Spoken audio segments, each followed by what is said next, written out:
Hi, ഇന്നൊരു പക്കവടയുടെ റെസിപ്പിയാണ്. പക്കവട നമ്മളെല്ലാവരും എപ്പോഴും ഉണ്ടാക്കുന്നത് തന്നെയാണ്. പക്ഷേ ഞാൻ എന്നും ഉണ്ടാക്കുന്നത് പോലെയല്ല. അരിപ്പൊടിയും കായും ഒന്നും ചേർക്കാതെ തന്നെ ഞാൻ പക്കവട ഉണ്ടാക്കിയപ്പോൾ വളരെയധികം ടേസ്റ്റായിട്ട് എനിക്ക് തോന്നി. അതിനായി 2 സവാള ചെറുതായിട്ട് ചോപ്പ് ചെയ്തെടുത്തിട്ടുണ്ട്.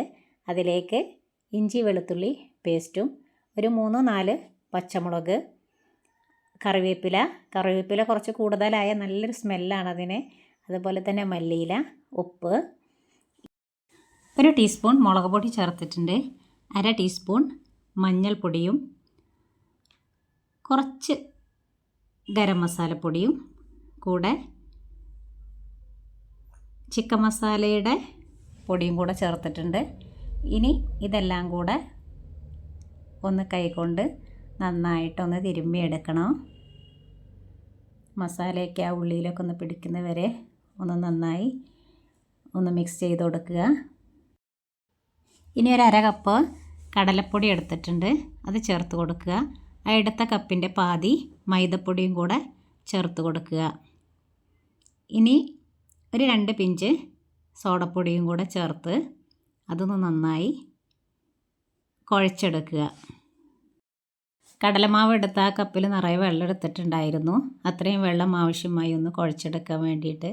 അപ്പോൾ ഈ ഒരു രീതിക്ക് ഒന്ന് കുഴച്ചെടുക്കുക. ഇനി ഒരു 10 മിനിറ്റ് ഒന്ന് റെസ്റ്റ് ചെയ്യാൻ വെക്കുക.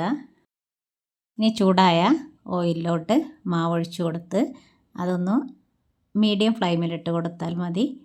ഹൈ ഫ്ലെയിമിലിട്ടാൽ പുറം ഭാഗം കരിഞ്ഞു പോവും, ഉള്ളു വേവില്ല. മീഡിയം ഫ്ലെയിമിലിട്ടിട്ട് തിരിച്ച് മറിച്ചിട്ടൊക്കെ ഇട്ട് 2 ഭാഗം മൊരിച്ചെടുക്കുക. അപ്പോൾ നമ്മുടെ ക്രിസ്പി ആയിട്ടുള്ള പക്കാവട ഇവിടെ റെഡി ആയിട്ടുണ്ട്. അരിപ്പൊടി ഒന്നും ഞാൻ ചേർത്തിട്ടുണ്ടായിരുന്നില്ല കേട്ടോ ഈ മാവിൽ. എന്നാലും നല്ല കറുമുറായിരിക്കുന്ന പക്കവടയാണ്. ഞാൻ ഓരോന്ന് കോരി പാത്രത്തിലേക്ക് ഇടുമ്പോഴേക്കും അത് പാത്രം അവിടെ കാലിയാക്കുന്നുണ്ട്. മക്കളൊക്കെ സ്കൂൾ വിട്ട് വരുന്ന സമയത്ത് നമുക്ക് പെട്ടെന്ന് ഉണ്ടാക്കാൻ പറ്റിയൊരു പലഹാരമാണ്. കൂടുതലൊന്നും സാധനങ്ങളൊന്നും ആവശ്യമില്ല, വലിയ ചിലവൊന്നുമില്ല. പെട്ടെന്ന് തന്നെ നമുക്ക് ഉണ്ടാക്കിയെടുക്കാം. കുഞ്ഞുങ്ങൾക്ക് എന്തെങ്കിലും ഒരു 4 മണിയുടെ ചായയുടെ കൂടെ ഒരു പലഹാരമായി. അപ്പോൾ നിങ്ങളും ഇതുപോലെ പക്കവട ഉണ്ടാക്കി അഭിപ്രായം പറയണം. ഇതുവരെ എൻ്റെ ചാനൽ നിങ്ങൾ സബ്സ്ക്രൈബ് ചെയ്യാത്തവരാണെങ്കിൽ ഒന്ന് സബ്സ്ക്രൈബ് ചെയ്ത് സപ്പോർട്ട് ചെയ്യണം. അപ്പോൾ ഇനി വീണ്ടും ഒരു വിഭവമായി വരുന്നത് വരെ താങ്ക്സ് ഫോർ വാച്ചിങ്.